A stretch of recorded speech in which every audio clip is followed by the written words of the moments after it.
Adore physics द्वारा प्रस्तुत quantum mechanics के वीडियो लेक्चर सीरीज में आप सभी का बहुत बहुत स्वागत है।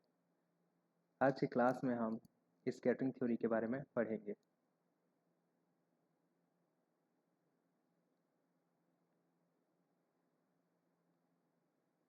चैप्टर 6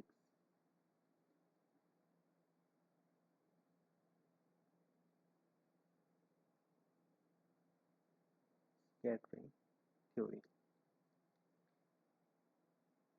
इस स्कैटरिंग थ्योरी के अंतर्गत सबसे पहले हम लोग थोड़ा सा क्लासिकल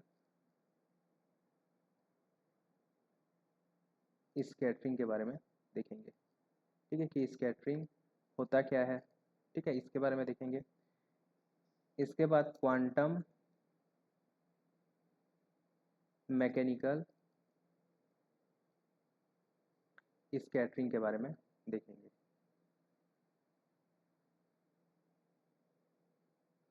और लास्ट में हम लोग देखेंगे बोर्न अप्रोक्सीमेशन।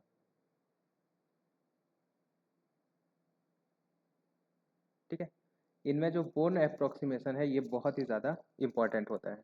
ठीक है, बोर्न अप्रोक्सीमेशन का जो कॉन्सेप्ट है वो बहुत ही ज़्यादा इम्पॉर्टेंट होता है। तो यहाँ ये भी एग्ज़ाम पॉइंट ऑफ व्यू से बहुत ही ज़्यादा इम्पॉर्टेंट है। 1 से 2 क्वेश्चन जो हैं वो सी जी सेट में पूछे जाते हैं। ठीक है, 1 से 2 क्वेश्चन जो है आपको हर साल यहाँ से देखने को मिलेंगे। ये जितने भी टॉपिक हम लोग कवर कर रहे हैं सब रेगुलर टॉपिक हैं, जिससे जो है क्वेश्चन बार बार पूछे जाते हैं। ये इसमें हम लोग बहुत ज़्यादा डिटेल में नहीं जाएंगे, ये जो है एकदम शॉर्ट में इसे पढ़ेंगे। लगभग ये 20 से 25 मिनट का वीडियो होगा।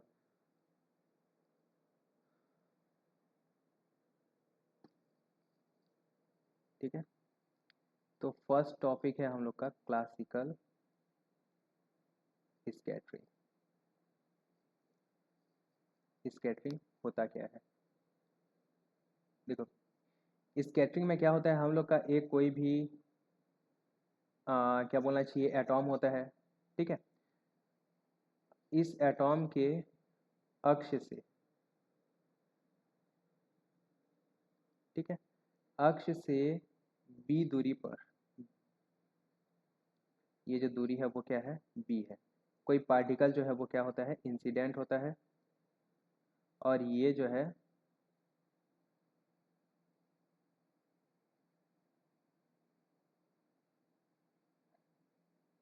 ये इंसिडेंट होता है और ये इसका डायरेक्शन क्या हो जाता है, चेंज हो जाता है इस टाइप से। ठीक है, तो ये जहाँ से ये डायरेक्शन चेंज होता है, वो रीज़न जहाँ से क्या होता है, ये डायरेक्शन जो है वो चेंज होता है। मान लेते हैं कि ये वो रीज़न है। अब क्योंकि स्कैटरिंग ना ये पूरे सभी डायरेक्शन में होगा, ये इस साइड भी होगा, ये इस साइड भी हम लोग को स्कैटरिंग देखने को मिलेगा। मतलब ये जो है ये स्फीयर है, ये जो प्लस दिख रहा है ना ये स्फीयर है, तो ये स्फीयर के चारों ओर जो है हमें इस टाइप से स्कैटरिंग देखने को मिलेगा। ठीक है, यहाँ पे मान लेते हैं ये जो दूरी है जहाँ से ये इसका डायरेक्शन चेंज हुआ है, ये दूरी क्या है, आर है। ठीक है, और यहाँ से एक क्या बोलना चाहिए, यहाँ एक पैरामीटर और डिफाइन करेंगे। मान लेते हैं कि ये जो लाइन है खींचे हैं, ठीक है, ये इसकी दूरी भी क्या है, बी है। ठीक है, ये जो एंगल होगा ये क्या होगा, थीटा होगा। ये जो एंगल होगा ये होगा अल्फा, और ये जो एंगल होगा ये क्या होगा, अल्फा। ठीक, अब यहाँ पे मैं आप लोग को कुछ जो है चीज़ें बताता हूँ। ये जो दूरी है जहाँ से पार्टिकल इंसिडेंट होता है, ठीक है, इसे हम लोग बोलते हैं इम्पैक्ट पैरामीटर। इम्पैक्ट पैरामीटर, और ये स्कैटरिंग के लिए एक बहुत ही इंपॉर्टेंट पैरामीटर होता है। ठीक है, इसे हम लोग बोलते हैं इम्पैक्ट पैरामीटर। इसके बाद ये जो आर है, ठीक है, आर को हम लोग बोलते हैं इफेक्टिव रेडियस। ठीक है, या इसे मिनिमम अप्रोच भी बोला जाता है, ये सॉरी मैक्सिमम अप्रोच बोला जाता है, मिनिमम अप्रोच। ठीक है, इसे मिनिमम अप्रोच भी कहा जाता है। और ये जो एंगल थीटा है, ठीक है, इसे हम लोग बोलते हैं स्कैटरिंग एंगल।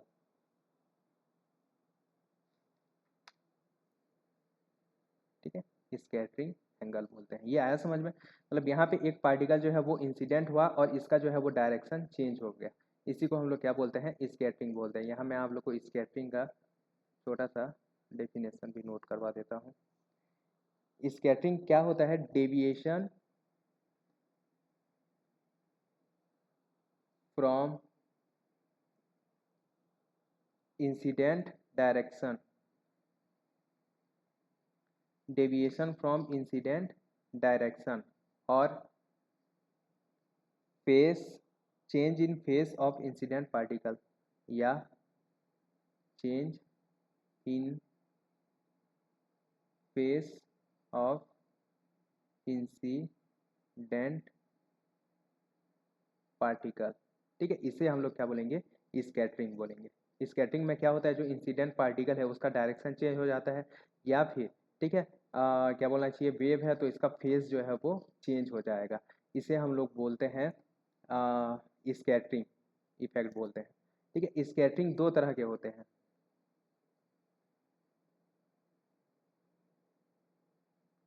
स्कैटरिंग दो तरह के होते हैं। एक क्या होता है? इलास्टिक स्कैटरिंग, एक होता है इन इलास्टिक स्कैटरिंग। ठीक है, इलास्टिक स्कैटरिंग क्या होता है? इसमें टोटल एनर्जी, काइनेटिक एनर्जी और एंगुलर मोमेंटम क्या होते हैं? कंजर्व्ड होते हैं। ठीक है, तीनों जो है वो स्कैटरिंग के बाद कंजर्व्ड रहते हैं। लेकिन इन इलास्टिक स्कैटरिंग में सिर्फ टोटल एनर्जी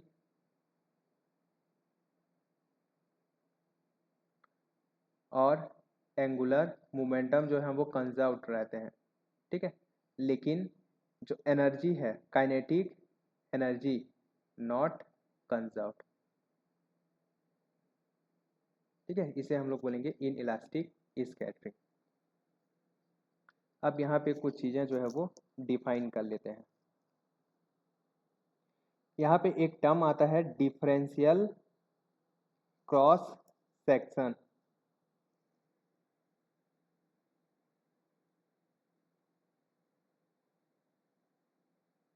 डिफरेंशियल, ये वर्ड बहुत ज़्यादा यूज होगा। ठीक है, डिफरेंशियल क्रॉस सेक्शन, ठीक है, या DSC, डिफरेंशियल क्रॉस सेक्शन। इसे हम डी थीटा से रिप्रेजेंट करते हैं, डी थीटा से रिप्रेजेंट करते हैं। ठीक है, इसका वैल्यू क्या होता है? इसका क्लासिकल अगर वैल्यू देखें तो ये क्लासिकल वैल्यू हो जाएगा इम्पैक्ट पैरामीटर बी बटे स्कैटरिंग एंगल थीटा की जिया D B by D theta. ठीक है, इसे हम लोग बोलते हैं डिफरेंशियल क्रॉस सेक्शन। इसका डेफिनेशन क्या हो जाएगा? अगर इसका डेफिनेशन दें तो ये हमें क्या बताता है? Number of particle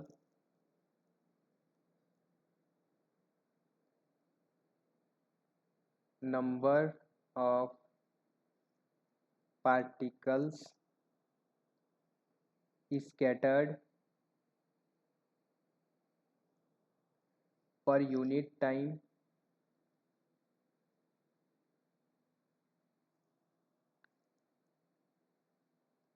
per unit time per unit incident flux।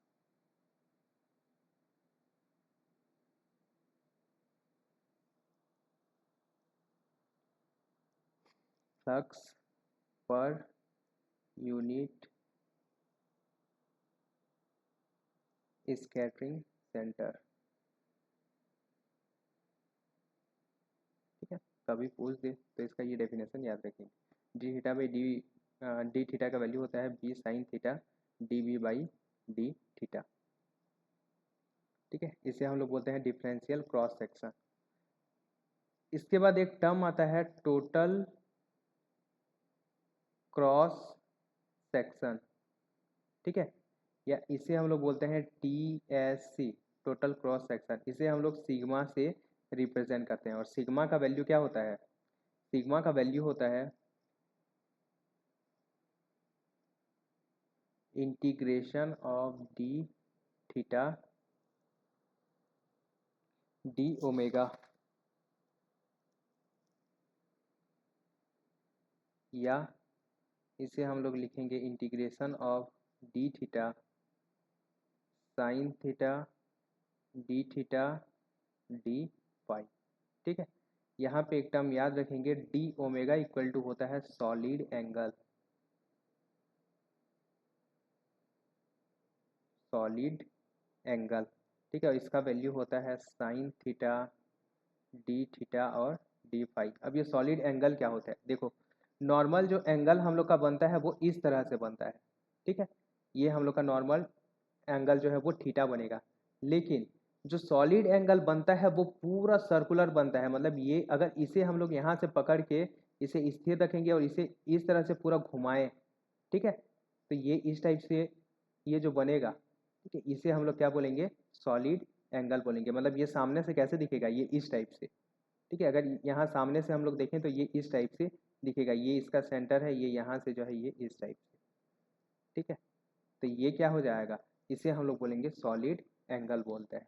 ठीक है, ये जो कोण मतलब त्रिविमी 3 डायमेंशनल जो एंगल बनेगा, ठीक है, उसे हम लोग क्या बोलेंगे? सॉलिड एंगल बोलेंगे। ठीक है, इसका वैल्यू बस आप लोग याद रखेंगे कि इसका वैल्यू ये होता है। अगर एक स्फीयर के लिए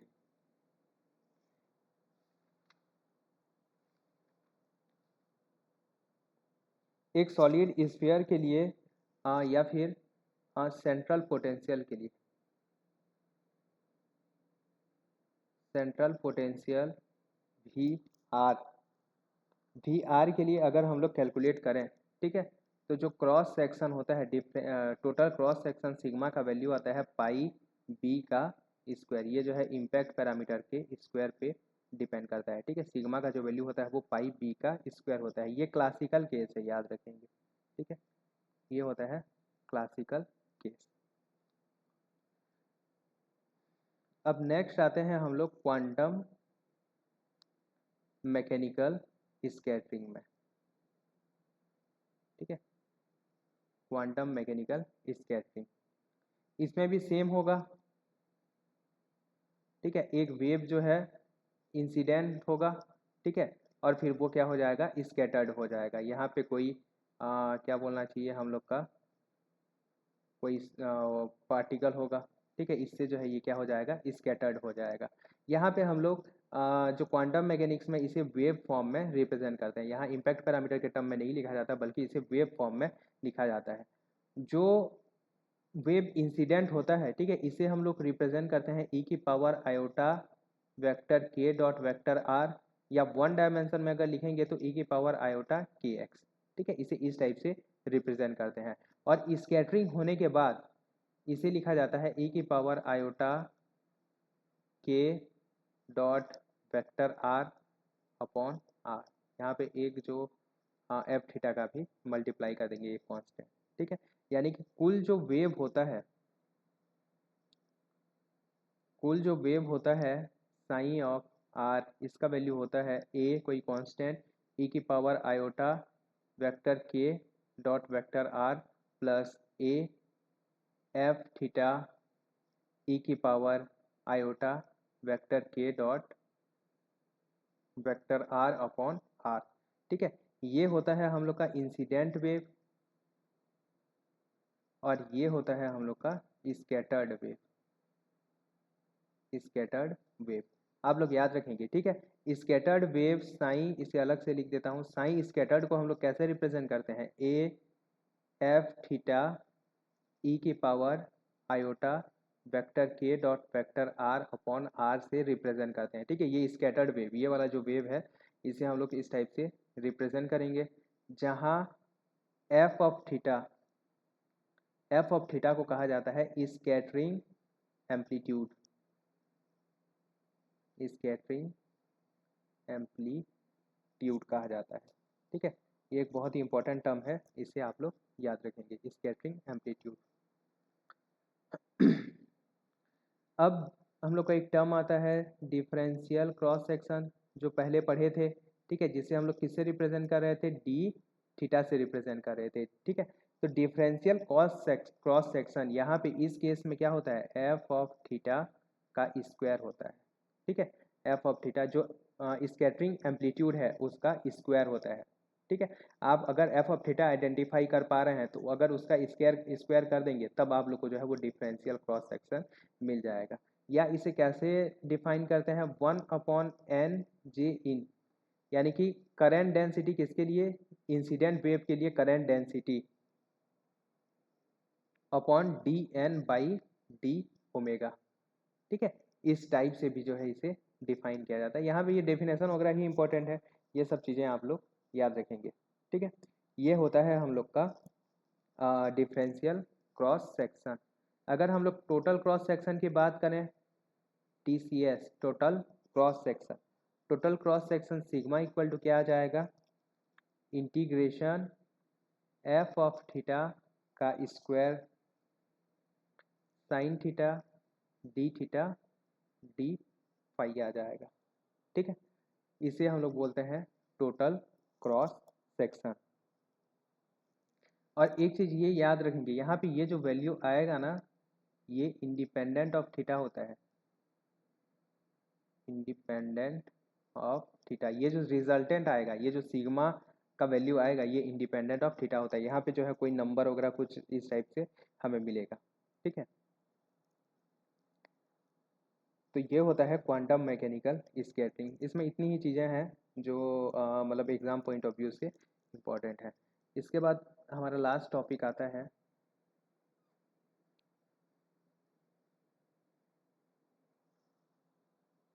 first born approximation,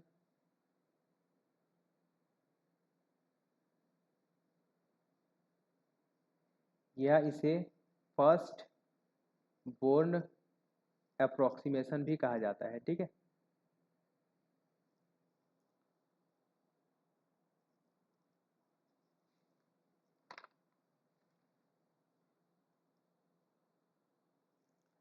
born approximation जो है वो किसके लिए क्या बोलना चाहिए, किसके लिए वैलिड है, ठीक है। तो आप लोग याद रखेंगे लो पोटेंशियल, ठीक है, लो पोटेंशियल, या क्या हो सकता है, वीक स्कैटरिंग पोटेंशियल लिखा हुआ हो, week scattering potential.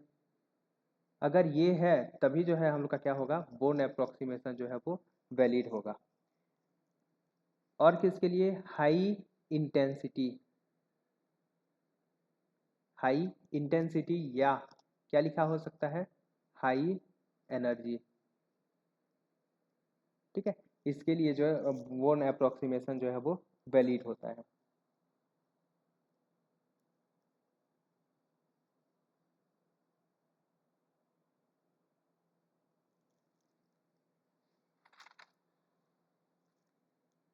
Born approximation से हम क्या कैलकुलेट करते हैं, बोर्न अप्रोक्सीमेशन का यूज़ करके हम लोग स्कैटरिंग एम्पलीट्यूड एम्पलीट्यूड कैलकुलेट करते हैं, स्कैटरिंग एम्पलीट्यूड कैलकुलेट करते हैं, ठीक है। ये याद रखेंगे, स्कैटरिंग एम्पलीट्यूड यानी कि एफ ऑफ थीटा। और एफ ऑफ थीटा का वैल्यू क्या होता है ये याद रखेंगे आप लोग, f of theta equal to होता है -m/2 एच लाइन का स्क्वायर। अच्छा ये लो एनर्जी के लिए होता है, यहाँ एफ थीटा का वैल्यू होता है -2m H line square Q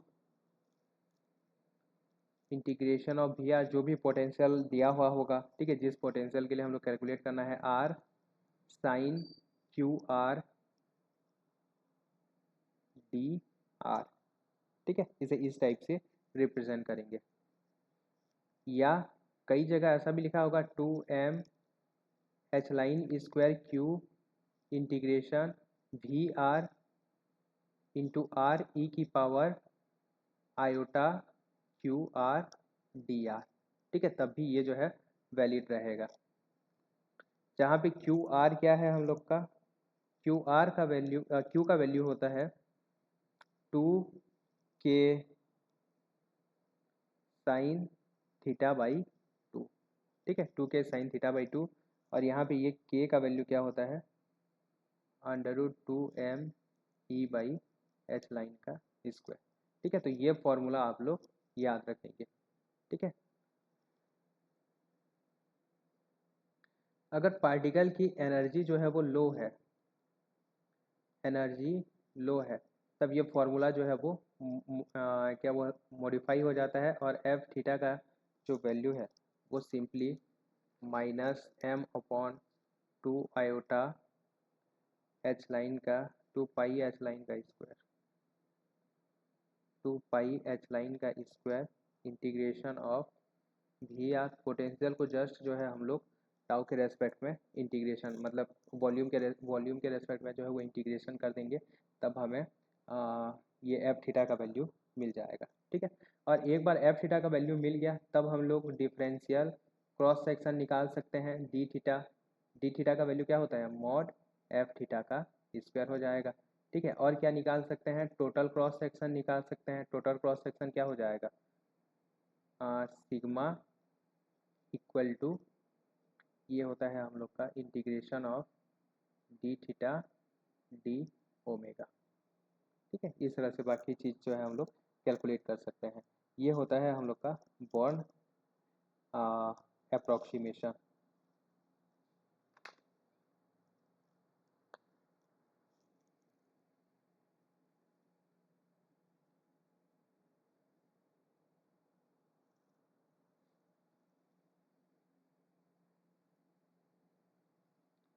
born approximation के बाद एक और छोटा सा टॉपिक है, पार्शियल वेव एनालिसिस।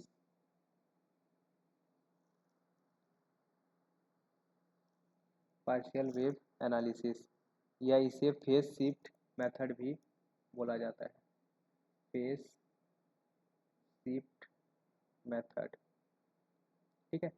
इसमें कुछ चीज़ें आप लोग याद रखेंगे, जैसे कि साइन इंसिडेंट। यहाँ पे जो वेव इंसिडेंट होता है, ठीक है, उसके लिए हम लोग क्या हम लोग जो अप्रोक्सीमेशन यूज़ करते हैं वो होता है L = 0 to इन्फानाइट आयोटा की पावर L 2L+1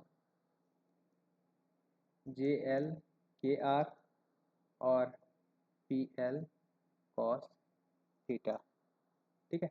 ये होता है sine incident.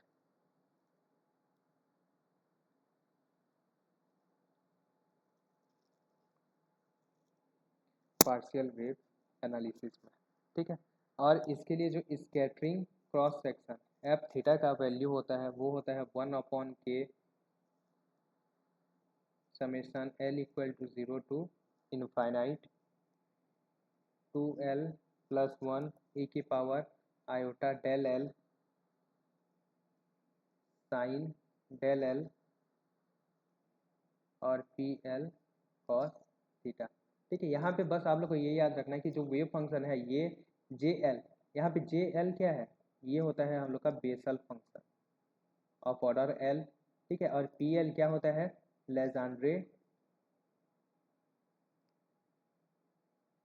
Legendre polynomial of order L होता है, ठीक है। ये याद रखेंगे, ये इन दोनों चीज़ों पे डिपेंड करता है। ये पूरा फॉर्मूला याद नहीं रहेगा तो भी चलेगा। और एफ थीटा जो है वो 1/k और ये साइन डेल L और PL cos थीटा, यानी ये जो है लेजेंड्रे पोलिनोमियल पे जो है वो डिपेंड करता है। जो आपको याद रखना है वो है टोटल क्रॉस सेक्शन, ठीक है। टोटल क्रॉस सेक्शन सिग्मा का वैल्यू होता है, ये आपको याद रखना है 4 पाई/k² summation of L 2L+1 sine square del L, ठीक है। ये कुछ वैल्यू जो है आप लोग को याद रखना है। लो एनर्जी के लिए 2l प्लस 1 का जो वैल्यू है वो क्या हो जाता है, 1 हो जाता है, ठीक है। यानी कि यहाँ l का जो वैल्यू है वो क्या हो जाता है, 0 हो जाता है, ठीक है। जबकि हाई एनर्जी के लिए 2l प्लस 1 का जो वैल्यू है वो लगभग लगभग n स्क्वायर आ जाता है, ठीक है।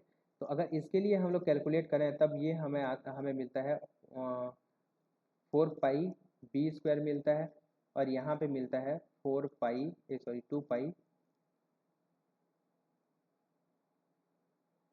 पाई मिलता है। अगर हम लोग कंपेयर करें classical total cross section, classical मतलब quantum cross section low energy के लिए, ठीक है, और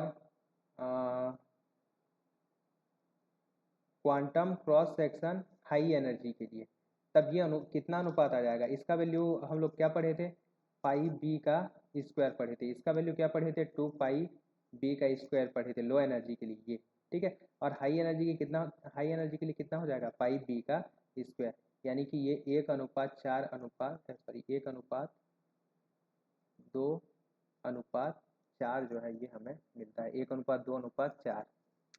तो ये होता है हम लोग का स्कैटरिंग, ठीक है, स्कैटरिंग का अनुपात।